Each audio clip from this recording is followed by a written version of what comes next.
Hello and welcome to ज़रा हट के। मुबशर ज़ैदी और वसतुल्लाह खान का सलाम कबूल कीजिए। आज ज़रार हमारे साथ नहीं है, पीर से वापस आ जाएंगे। आज कॉलर्स डे है यूँ भी, और जमशेद अंसारी साहब हैं कोयटा से। जी जमशेद साहब, अस्सलाम वालेकुम। हेलो हेलो, अस्सलाम वालेकुम जमशेद साहब। अस्सलाम वालेकुम। वालेकुम अस्सलाम। जी हेलो सर। जी सर, आपकी आवाज़ आ रही है, बोलिए।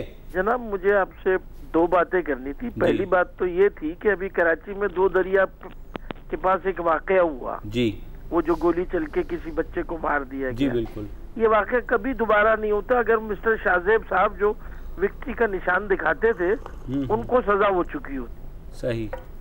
दूसरी बात मुझे ये करनी थी कि अगर आपकी तबीयत नाजुक पर गिरा ना गुजरे तो मैं सिर्फ इतना अर्ज करूंगा कि आप लोग भी पानामा धरने और सियासी मामला पे गुफ्तगू में ज्यादा दिलचस्पी लेती है। जब समाजी मामला का सवाल उठता है कि कभी तालीम पे किसी ने क्वेश्चन कर दिया, किसी ने डॉक्टरों के ऊपर क्वेश्चन कर दिया, किसी ने दूसरे मसाइल पर क्वेश्चन कर दिया, तो आप उसमें टर्कोलॉजी से बहुत काम लेते हैं। आपका ये जो कॉलर डे होता है ये एक्चुअल में दरअसल बिल्कुल लेटर्स टू एडिटर होता है। इससे कम से कम कॉल करने वाले का कैथारसिस तो हो जाता है। आप उसमें टर्कोलॉजी कर देते हैं। हम डॉक्टर्स का एक क्वेश्चन किया था कि डॉक्टर अंधाधुन फीस लेते हैं और 2 मिनट भी नहीं देखते किसी को, तो आपने उसको फिर टरखा दिया।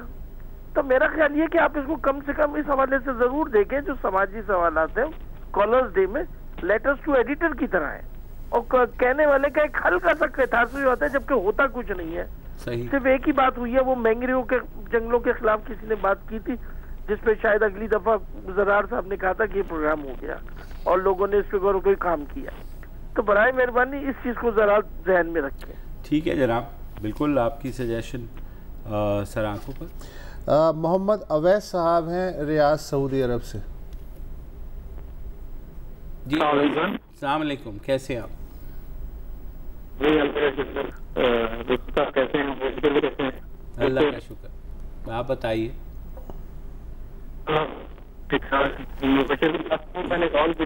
लाइन बहुत ख़राब है, ये नहीं है, सुन सकते हैं हम इनकी आवाज़। चलिए राहत हुसैन साहब से बात कर लेते हैं। जी राहत साहब कराची से। अस्सलाम वालेकुम। वालेकुम अस्सलाम। जी भाई साहब और मुर्शिद साहब, अस्सलाम वालेकुम। आपसे बात कर रहा थी। देखिए आज की न्यूज़ है 3-4 कि जो हमारी तो जो पाकिस्तान की खास तौर पे उन पे होनी चाहिए। एक तो बैतुल मुक़द्दस का जो इशू है जी, इस पे आप ये देखिए कि वो मसला हमारा मुसलमानों का है। मुसलमानों का सबसे ज्यादा जो इससे इफेक्ट हो रहे हैं वो मुसलमान। लेकिन ब्रिटिश ब्रॉडकास्टिंग, CNN, फॉक्स और दूसरे न्यूज चैनल मुसलसल इसकी कोशिश कर रहे हैं।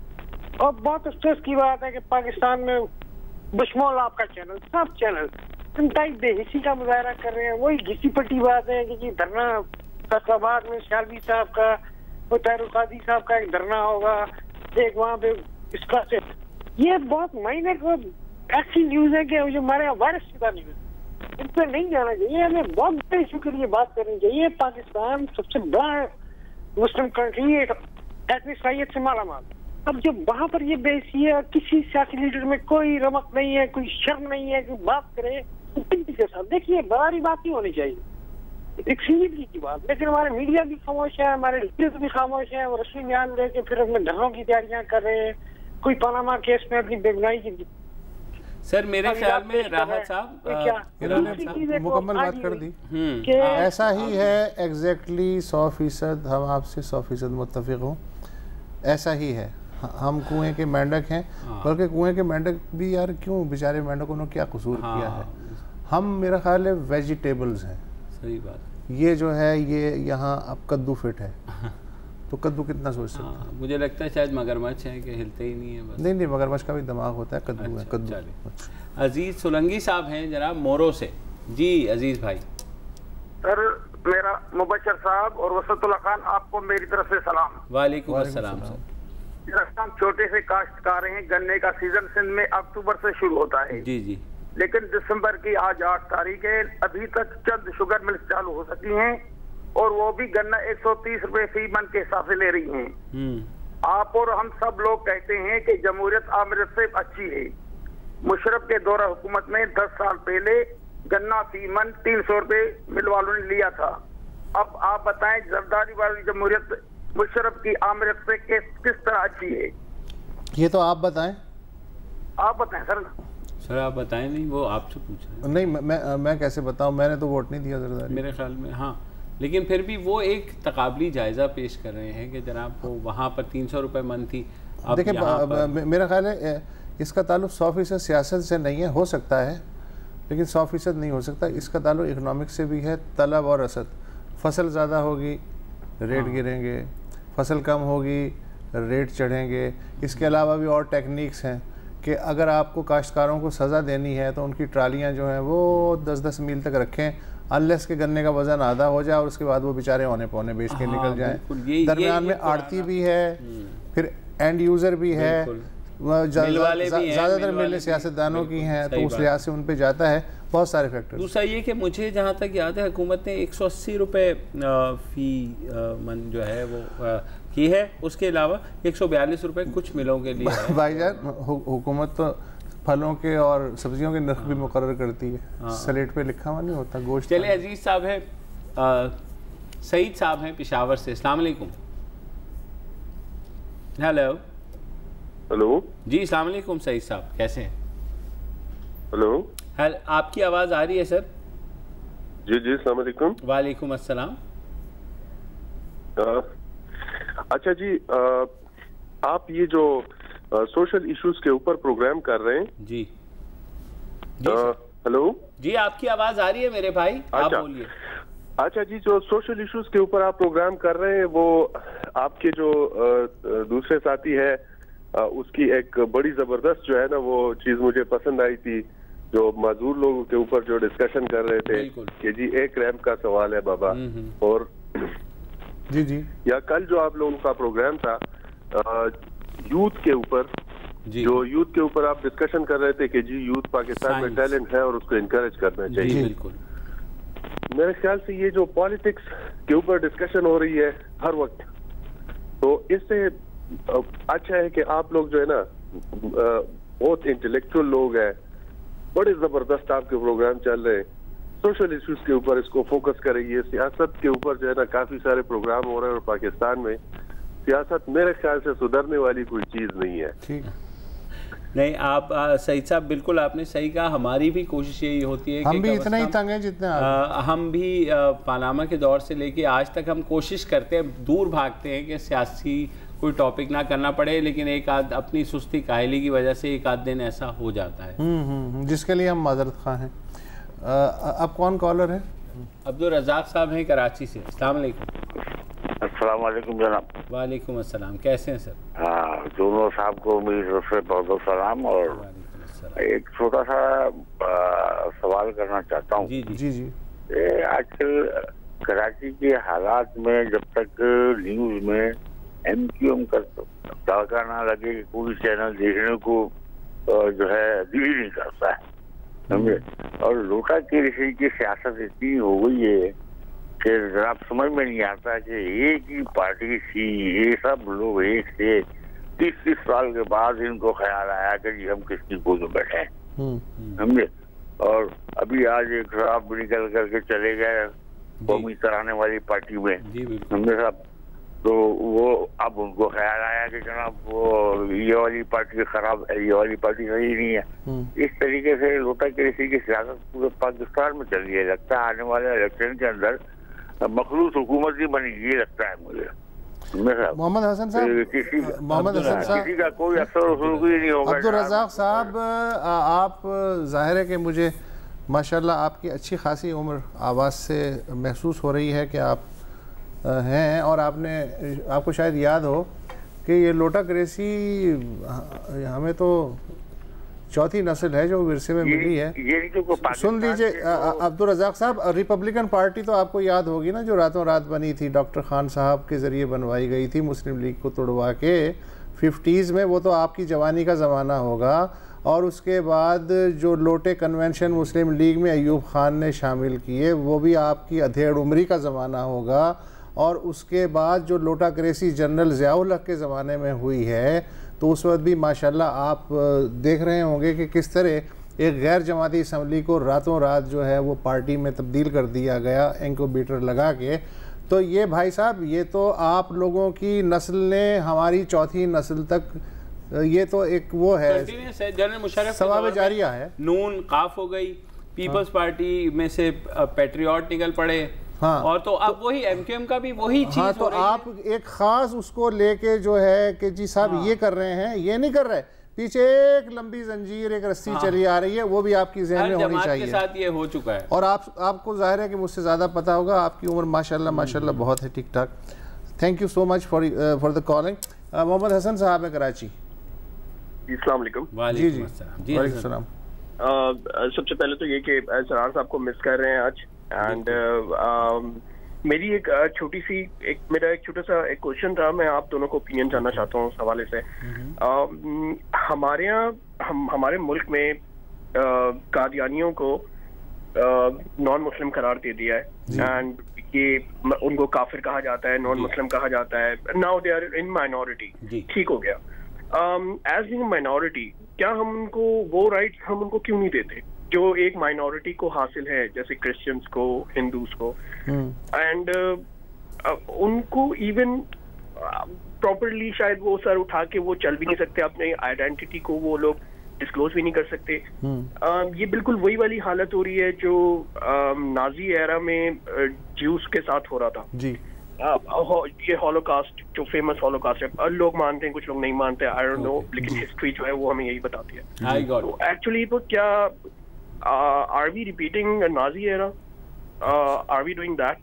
आई डोंट नो, मैं थोड़ी बोल्ड बात कर रहा हूँ, पता नहीं, लेकिन आप बिल्कुल सही बात कर, आप बात कर सकते हैं, बिल्कुल कर सकते हैं। मैं आप दोनों को ओपिनियन जान, मैं तो बात कर लूंगा, मुझे कोई नहीं जानता, आप दोनों को जानते हैं। नहीं, कोई ऐसी बात नहीं। देखिए, हम बारहा यही बात हम इस प्लेटफॉर्म से कर चुके हैं कि मेरे भाई, अगर आपने इनको अक़लियत करार दे ही दिया है तो ज़ाहिर है जीने का हक भी मिलना चाहिए, इनके राइट्स भी होने चाहिए जो अक़लियतों के हैं, जो अक़लियतों के हैं। मुझे लगता है कि उन्हें अभी तक यकीन नहीं है कि वाकई अक़लियत करार दे दिया गया है वो। हालांकि 4 लोग हैं, अब तक तो पैरामीटर्स बन के पुराने भी हो जाने चाहिए। आज तक वो मसला किसी ना किसी बहाने ताज़ा रहता है, हो जाएंगे अभी तो उनको भी मेरा ख्याल है 100% अभी तक अक़लियत तस्लीम तो करते हैं, लेकिन जिस तरीके से सिखों और हिंदुओं के साथ और ईसाइयों के साथ है और जो इनके साथ है, तो मुझे लगता है कि कुछ ना कुछ है इस दिल में गिरा के साहब ये वाकई अक़लियत है भी या नहीं है।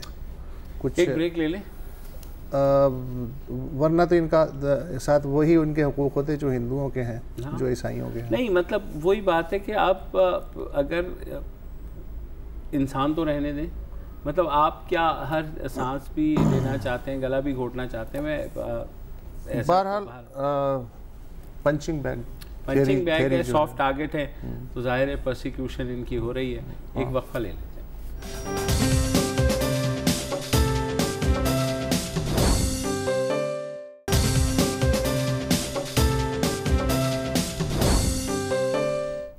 Welcome back. Callers day Nawab Shah से हैं हस्बे मामूल कामरान अली साहब। कोई गाहक लौट जाए ये तो मुमकिन ही नहीं, मैंने हासिल कर लिया है सेल्समैनी में कमाल। वाह वाह। एक साहब को जरूरत टॉयलेट पेपर की थी, मैंने उसके हाथ में दे दिया एक रेगमाल। वाह। चेयरमैन ने तकलीफ शेर है वैसे, लेकिन हाँ, चेयरमैन नेब साहब से एक आपके प्रोग्राम के तवस्सुस से दरखास्त है कि वो जो ये वापडा सफेद हाथी है जी जी, इसके अंदर जो करप्शन हो रही है, ये पाकिस्तान का सबसे करप्ट तरीन इदारा है, इसमें करप्शन की तहकीकात करें। और दूसरा ये है कि नवाबशाह में इतनी लोड शेडिंग हो रही है, उसके बावजूद भी हजारों रुपए के बिल भेजे जा रहे हैं। जो लोग बिजली चोरी कर रहे हैं उनको फैसिलिटेट किया जा रहा है, जो लोग बिल भर रहे हैं उनको विक्टिमाइज किया जा रहा है। मुतालबा क्या है आपका चेयरमैन नेब से? सर, मेरा मुतालबा ये है कि वो तहकीकात करें और वज़ीर पानी बिजली ने जो ऐलानात किए और जो इनसे हल्फ लिए कि वो करप्शन नहीं करेंगे और वो लोगों को फैसिलिटेट करेंगे, उल्टा विक्टिमाइजेशन चल रही है यहाँ। तो आपके ख्याल में हल्फ लेने के बाद आपका वाकई ये ख्याल था कि ये लोग करप्शन नहीं करेंगे? सर, हम तो यही, हमारा तो ईमान यही है। अब इन लोगों का कामरान अली साहब, जिस तरह के आप शेर सुनाते हैं उसके बाद आप इतने सादे तो नहीं लगते जितने आप अदाकारी कर रहे हैं इस वक्त। और अदाकारी नहीं है। हाँ। मेरे साथ ज्यादती हो रही है नहीं, बिल्कुल नहीं, 100%। 6000 यूनिट मुझे ज्यादा भेजे गए हैं और मेरे साथ यानी जो बिल भर रहा है उसके साथ विक्टिमाइजेशन हो रही है। अच्छा, आपके यहाँ वापडा ये कर रहा है, यहाँ के इलेक्ट्रिक वालों से यही शिकायत है? हाँ, और तो जाएं कहाँ? दूसरा ये कि वापडा तो आपने वैसे ही इदारे तफन्नुन के तौर पर कह दिया, वरना हमारे कोई भी हुकूमती इदारा माशाल्लाह करप्शन में तो वो खुद कफील है। इतना ज़्यादा बिल आ गया कि वो उसे करप्ट तरीन इदारा कह रहे हैं। इससे आप इनके गुस्से का अंदाज़ा लगा सकते हैं। बिल्कुल सही बात। वकार खटक साहब है पेशावर से। अस्सलाम वालेकुम सर। अस्सलाम वालेकुम मुस्तफा खान साहब। वालेकुम सलाम। वालेकुम अस्सलाम मेरे भाई, कैसे? और मेरी तरफ से ज़रार कोडू साहब आज नहीं है, उनको भी सलाम दीजिएगा। ठीक है, उनके बिहाफ पे वालेकुम सलाम। जी, 2 गुजारिशात करनी थी जी। एक तो ये है कि चंद दिनों पहले जो अनफॉर्चुनेट वाकया हुआ था एग्रीकल्चर ट्रेनिंग इंस्टीट्यूट पेशावर में, उसमें जब मैंने इलेक्ट्रॉनिक मीडिया देखा तो सारे चैनल्स पे, तकरीबन सारे चैनल्स पे एग्रीकल्चर यूनिवर्सिटी ही का जिक्र हो रहा था कि जी वहाँ पे धमाका हुआ और वहाँ पे हॉस्टल में लोग घुसे और ये हुआ और वो हुआ। तकरीबन 1.5 घंटा ये तमाशा चलता रहा हर एक चैनल पे। बिल्कुल। और एग्रीकल्चर यूनिवर्सिटी में इस वक्त तकरीबन 10,000 स्टूडेंट्स पढ़ रहे हैं। तो जब ये कंफर्म मीडिया को नहीं था जगह या लोकेशन कि जी ये एग्रीकल्चर यूनिवर्सिटी है या एग्रीकल्चर ट्रेनिंग इंस्टीट्यूट है, जो कि एग्रीकल्चर यूनिवर्सिटी से बहुत दूर है, तो बार बार एग्रीकल्चर यूनिवर्सिटी ही का जिक्र कर रहे थे। और 10,000 स्टूडेंट्स का मतलब है कि 10,000 हाउस हो, 10,000 गिराने, तो उन सब को तकलीफ में डाला। और जिनके बच्चे थे वालिदैन घरों पे, तो वो सारे टेलीफोन और खैर खैरियत पूछना। तो एक तो ये गुजारिश है कि आप जो मीडिया में जो लोग काम करते हैं वो चीजों को कम से कम कंफर्म करें, वो रेटिंग के चक्कर में न लगे। अच्छा वकार साहब, थोड़ी सी मैं आपको इसमें बताऊं, आपकी बात काफी हद तक बजा है। मसला ये होता है जो फर्स्ट इंफॉर्मेशन आती है ना, वो पुलिस की जानिब से आती है या रेस्क्यू वर्कर्स की जानिब से आती है। ये वायरलेस के ऊपर पैगाम चलता है पहला कि जनाब यहाँ पे धमाका हो गया है, खुदा ना करे, या यहाँ पर हमला हो गया है। तो वहाँ से मीडिया की तरफ, और मीडिया, आपकी बात बिल्कुल ठीक है, मीडिया को कॉशियस होना चाहिए। लेकिन अगर एक पुलिस वाला आपको फ़ोन करके ये कह रहा होगा कि जनाब ज़रा यूनिवर्सिटी के ऊपर हमला हो गया है, ये पुलिस तो वाले आप जी तो वायरलेस चलते हैं या रेस्क्यू वर्कर आपको वहाँ से वो होता है। तो मीडिया क्योंकि बहुत ज़्यादा चीज़ों को फौरी तौर पर ब्रेक करने के बुखार में मुब्तला है, तो वो काउंटर चेक उसको नहीं करते। तो ये हर तरफ फॉल्ट ये है, जब तक एक मरबूत कोई ऐसा कम्युनिकेशन का निज़ाम नहीं बनेगा, जैसे हम बाहर देखते हैं हमलों में कि बहुत ही एहतियात के साथ इंफॉर्मेशन रिलीज़ की जाती है और उस बारे में बात की जाती है। हमारे यहाँ मसला ये है कि ना कानून नाफिज करने वाले इदारे एहतियात करते हैं, ना ही सहाफ़ी एहतियात करते हैं। तो हर तरफ बस लाल पट्टियाँ चलनी शुरू हो जाती हैं। और आपकी बात बिल्कुल बजा है कि ज़राई यूनिवर्सिटी, और मैंने ख़ुद ट्वीट कर दी थी इस बेस के ऊपर कि ज़राई यूनिवर्सिटी में धमाका हुआ है इब्तिदाई इत्तलात के मुताबिक। बाद में मैंने उसको करेक्ट किया कि जनाब ये इंस्टीट्यूट था, क्योंकि हमारे पास जो इन्फॉर्मेशन आती है वो वहीं पेशावर के सहाफ़ियों से, पेशावर के पुलिस वालों से आती है। तो वहाँ से जब ये चीज़ पहले निकली, आप बिल्कुल सही कह रहे हैं, 1.5 घंटे तक यही खबर चलती रही। तो इसका कुछ तदारुक जो है वक्फा एक ले लेते हैं।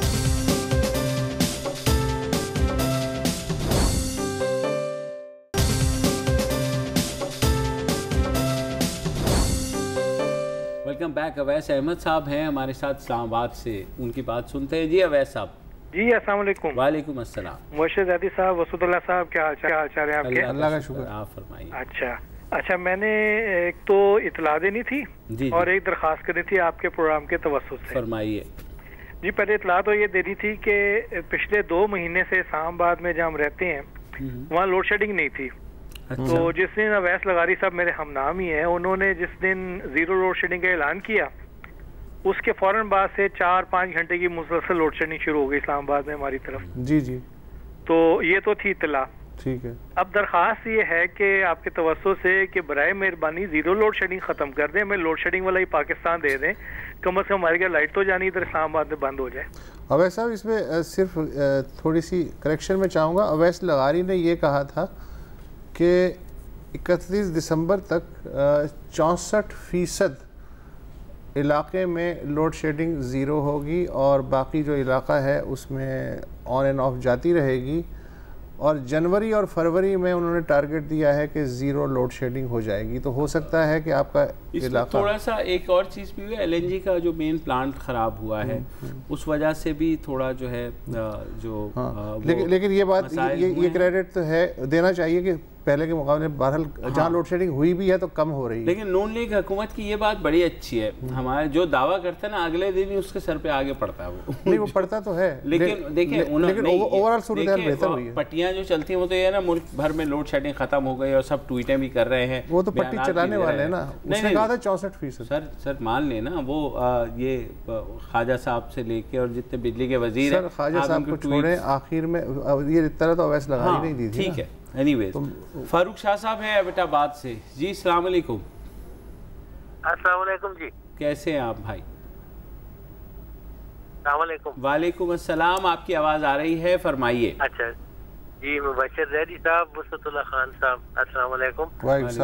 मैंने छोटी छोटी दो बातें करनी है। जी करिए। एक तो वसतुल्लाह खान साहब से कि आपका प्रोग्राम तो बहुत अच्छा जा रहा है, एक चीज की छोटी सी कमी है जी कि आपकी बात से बात की जो है वो अब जरूरत महसूस हो रही है बहुत ज्यादा। तो कुछ ऐसी बात करें, ऐसी बात से बात कुछ ऐसी करें कि जो हमारे पार्लियामेंट है या पार्लियामेंटेरियन है, ये ऐसी कानून साजी कोई हो जाए कि ये सिर्फ लेजिस्लेशन तक महदूद हो जाए, इनको पैसों से दूर कर दें, तो फिर शायद इनका कोई मामला ठीक हो जाए। अच्छा, कोई आप प्रैक्टिकल बात भी करें। ये तो आपने चले आइडियल बात कर दिया, कोई प्रैक्टिकल ख्वाहिश भी कभी बताएं कि क्या चाहते हैं आप। ये तो आपने एक अपने ख्वाब की बात कर दी ना। जी जी, अब प्रैक्टिकल बात कीजिए। हाँ जी, तो दूसरी बात भी पहले कर दूं कि पहले एक साहब ने वो कदियानी के वाले से बात की थी।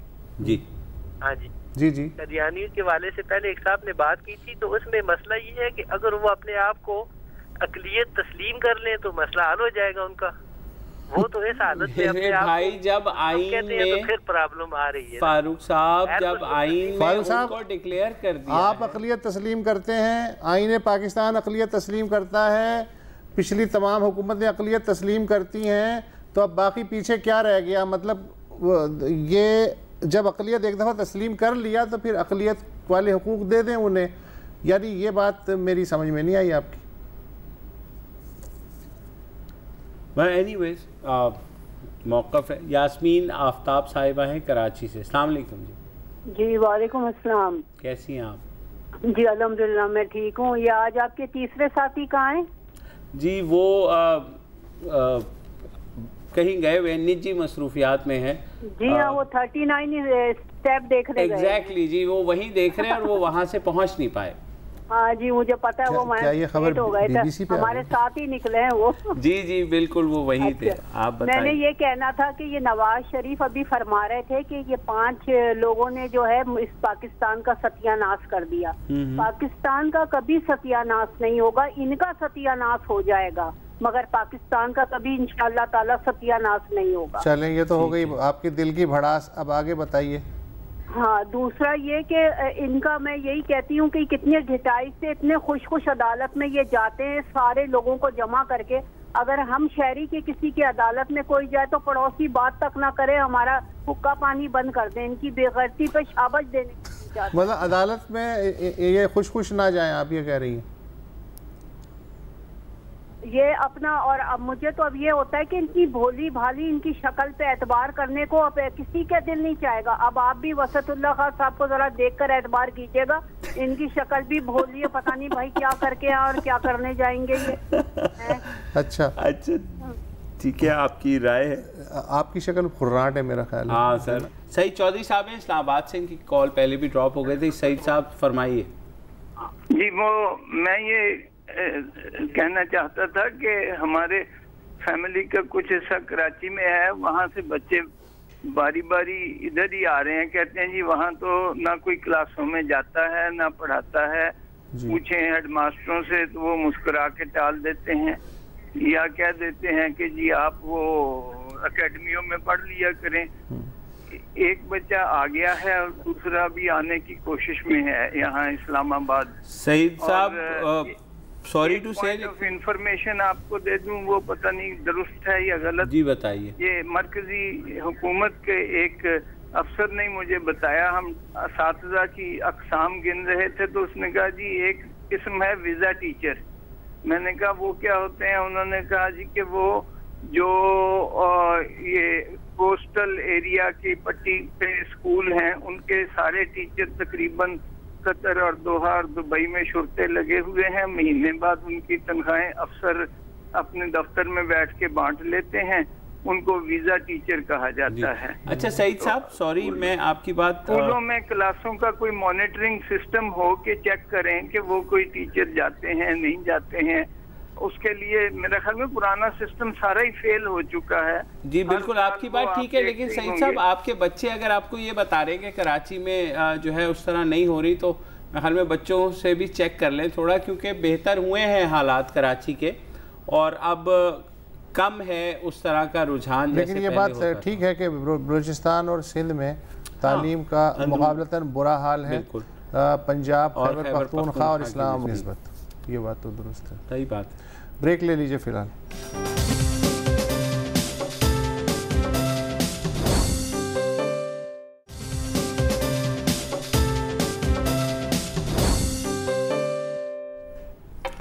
Welcome back. फैसल हसीन साहब हैं मस्कत से। जी फैसल साहब। अस्सलाम वालेकुम। वालेकुम। कैसे हैं आप लोग सारे? दोनों का शुक्र। ठीक ठाक। अच्छा, एक छोटी सी बात थी। एक कुछ जमाने पहले हमारे पड़ोसी मुल्क में कुछ ड्रामे आया करते थे हमारे। कौन सा पड़ोसी मुल्क? तो अभी भी आते थे। कौन सा? बराबर वाला कौन सा भाई? मतलब जो ईरान, अफगानिस्तान, चाइना, किसकी बात कर रहे हैं? मतलब ईस्ट में है। नहीं आप नाम क्यों नहीं ले रहे? ये पुराने जमाने की जो खवातीन जैसे शौहर का नाम नहीं लेती थी, उस तरह का एटीट्यूड क्यों है भाई आपका? नाम लीजिए भाई, आप सॉवरेन कंट्री हैं, बराबर के मुल्क हैं आप। अच्छा सुने हाँ, तो किस मुल्क की तरफ इशारा है? किस मुल्क की तरफ इशारा है आपका? था और चलता रहता था भाई, किस मुल्क की तरफ इशारा है? हाँ तो नहीं, भारत की तरफ इशारा है, बोल तो दिया मैंने जी। ओके। अच्छा, सोप ऑपराज का ड्रामा आता था और वही फिर वो मतलब उसमें बाज़ औक़ात बंदे मर जाते थे और फिर वो 24 किस्में वो दोबारा जिंदा हो जाते। जी जी। तो हमारे यहाँ जो अभी जो 2008 से लेके और अभी तक, बल्कि सॉरी हाँ मतलब 2 गवर्नमेंट आके चली गई, मगर किसी को भी जो कोई भी काम नहीं करने देते। एक दूसरे की यहाँ मतलब वो टॉम एंड जेरी चल रहा होता है, मतलब वो मार रहे हैं, बिगाड़ रहे हैं, फिर ये कर रहे हैं, वो कर रहे हैं। अभी कल फिर वो देख रहा था मैं कि जरदारी साहब और कादरी साहब एक स्टेज पे बैठे हुए, और फिर कहा जा रहा है कि उसके पीछे जो है शायद इमरान खान साहब भी आ जाएं और पीएसपी भी आ जाएं। तो मतलब यानी किसी एक को काम करने दें। 2014 से ये गवर्नमेंट आई हुई है, इसको लेके आप इधर से उधर जो है लड़खा रहे हैं, सारे लोगों को निकाल दिया, कुछ काम नहीं करने दिया। नुकसान किसका होता है? अल्टीमेटली आवाम को नुकसान होता है, पैसे हमारे लग रहे होते हैं, हम लोग टैक्स दे रहे होते हैं, हमें कुछ मिल नहीं रहा होता। आपकी पोजीशन इकोनॉमिकली खराब होती चली जाती है, रुपए की वैल्यू भी आपकी अभी ऊपर नीचे होने वाली है, और बहुत सारे मसले मसाइल हो रहे होते हैं। सीपेक भी अभी जरा साइडलाइन हुआ हुआ है, कुछ प्रोजेक्ट अभी बंद हो गए हैं उसके। तो आई डोंट नो कि भाई बेसिक वही 4-5 पार्टीज हैं, तो बैठ के सॉल्व नहीं करने सोचने को कि भाई कम से कम 4 साल काम कर लो, फिर 5-6 साल खेलेंगे हम लोग। ये सॉल्व करते करते ही डिसॉल्व हो जाती है, मसला ये है। हो सकता है वो सुन रहे हों, अल्लाह करे आपकी ये बातें सुन रहे हों, हमें बहरहाल इत्तेफाक है, ये ऐसा ही होना चाहिए जैसे आप कह रहे हैं। अलमनाक सूरत हाल है ये। मोहम्मद अशरफ साहब हैं कराची से। अस्सलाम वालेकुम जनाब। बशरफ निगाह आप दोनों हजरात और आपकी पूरी टीम को अल्लाह सलामत रखे। आमीन। बहुत शुक्रिया, आमीन। फरमाइए। सबसे बड़ी बात यह है कि हम लोग तो मसले मसाइल में घिरे हुए हैं। कभी यहाँ पे 12 मई हो जाता है, कभी बल्दिया फैक्ट्री हो जाता है, और कभी बगैर स्लाइस के पार्टियों के टुकड़े कर दिए जाते हैं, बगैर स्लाइस छुरी के टुकड़े कर दिए जाते हैं, कभी धरने दिलवा दिए जाते हैं, कभी कादियानियों के मसले खड़े हो जाते हैं, कभी क्या हो जाता है, कभी क्या हो जाता है। तो खुदा की कसम खा के मैं बोल रहा हूँ कि बखुदा इसका एक ही इलाज है आप सन 70 से हमूदुर रहमान कमीशन रिपोर्ट शाया करें और कारगिल पे कमीशन बनाएं और एबटाबाद कमीशन को भी आप शाया कर दें। नवाज शरीफ साहब, अगर आप में हिम्मत है तो करें, वरना आपकी हुकूमत चली जाएगी, और आप ये कर लें। बहुत शुक्रिया। एबटाबाद कमीशन सर, वो अगर उन्हें करना होता तो अब तक कर लिया होता। ये नवाज शरीफ से अभी कह रहे हैं, नवाज शरीफ साहब आप ये कर लें। हाँ, नवाज शरीफ साहब वजीर आजम नहीं रहे। नहीं, वो पार्टी के सरबराह तो फिलहाल है ना, तो वो उन्हें कह रहे हैं कि मतलब यार पूरा ही गड़वाएंगे उनको। आफ्ताब आलम साहब है कराची से। जी आफ्ताब साहब, अस्सलाम वालेकुम। कैसे आप? सर, आपसे थोड़ी सी गुजारिश करनी थी, क्या कराची वाले अपने लोग नहीं है? अब आगे फरमाइए। आगे फरमाएं, समझ तो हम गए हैं कि आप आगे क्या कहना चाह रहे हैं, फिर भी फरमाइए। मैं कहना ये चाह रहा हूँ कि कराची के अंदर जो कुछ हो रहा है उसका तो आपने फैजाबाद में देख लिया। जो चीज जबान वहाँ इस्तेमाल की गई, गालियाँ दी गई, उसके में उनको पैसे भी दिए गए, इज्जत से भेजा भी गया। कराची वालों का बेचारों का क्या कसूर है कि इनको डंडे में 90 दिन के लिए अंदर हो जाते हैं और गुमशुदा हो जाते हैं, लापता हो जाते हैं। बस मुझे सीधा सा इसका जवाब दीजिए। ये कराची वालों का मसला नहीं है, बिल्कुल अंदरूनी सिंध भी यही सूरत हाल है, बलूचिस्तान में भी यही सूरत हाल है, खैबर पख्तूनख्वा में भी यही सूरत हाल है। और कराची वालों को 2000 के अशरे में यही पैसे मिले थे और इस दफा जो है अच्छे दिन भूल गए आप। अरशद रजा साहब है कराची से। जी अरशद साहब, अस्सलाम वालेकुम। कैसे हैं? अरशद रजा बोल रहा हूँ। जी फरमाइए।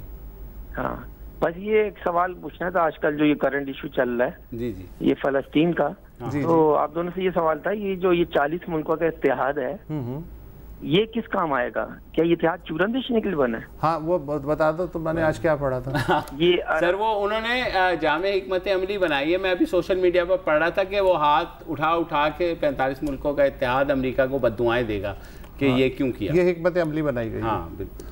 आप पता नहीं मुतमईन है या नहीं है बात। व्हाट्सएप अलायंस ऐसे ही होता है। इस हफ्ते के लिए इतना ही, अगले हफ्ते फिर आएंगे। इजाज़त दीजिए, खुदा हाफिज़। अस्सलाम वालेकुम। अगर आपको हमारे शो पसंद आया है तो प्लीज़ हमारे YouTube चैनल को सब्सक्राइब करें और अगर मुनासिब समझे तो इस वीडियो को लाइक भी कर लें, तो कोई हर्ज नहीं है। और शेयर भी कर लें और कमेंट भी कर दें, वरना वो सब ऐसे ही लिखते रहें। और ये जो दोनों कह रहे हैं ये कर लें जी प्लीज़, नहीं तो हमें भी घर जाना है, मैं आपके कंप्यूटर में नहीं रहना 24 घंटे। सही बात।